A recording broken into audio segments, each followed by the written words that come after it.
I'm here with my great friend, Linda Sharkey Morag Barrett. We're talking about their wonderful new book, The Future-Proof Workplace. Linda, let's get started talking about future-proofing your career. What can the viewers do to future-proof their career? Well, first, I think you need to know where you stand in terms of your career right now. Okay. And we have a really short but insightful survey. That sounds like fun. It is fun. Mm-hmm. Yeah. And you can take this survey and you can kind of say, wow, these are the two areas that I really need to focus on in order to stay nimble, in order to stay current, in order to be sure that I not only survive, but I thrive going forward. And I think that's the first place you have to start. Well, how can people do that?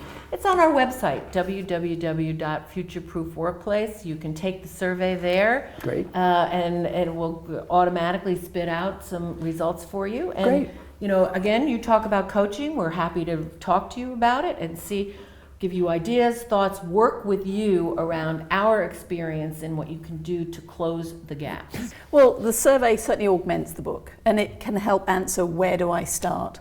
But the theme that underpins everything is to invest in yourself and invest in lifelong learning. Don't be passive. Don't wait for your organization or your manager to make it available.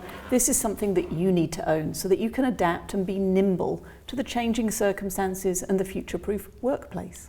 You know, I can go back in my own life to what I'd consider to be the best career advice I didn't listen to.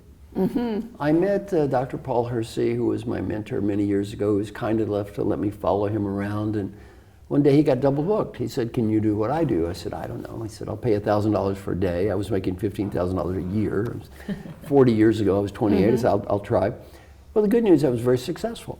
The client asked me to come back. Bad news is, a couple, 3 years later, he called me and he said, "Marshall, your problem is you're making too much money. You're too good at what you do.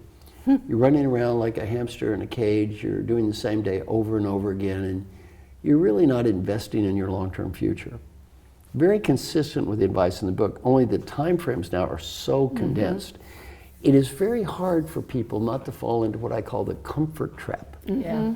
You know, Very I'm doing important. what I'm doing, I'm comfortable, I'm making some money, and if you don't do what you two recommend, invest in your future, that little hamster cage doesn't spin very long. Right. That's getting faster and faster and faster, and then after a while, you're out of space.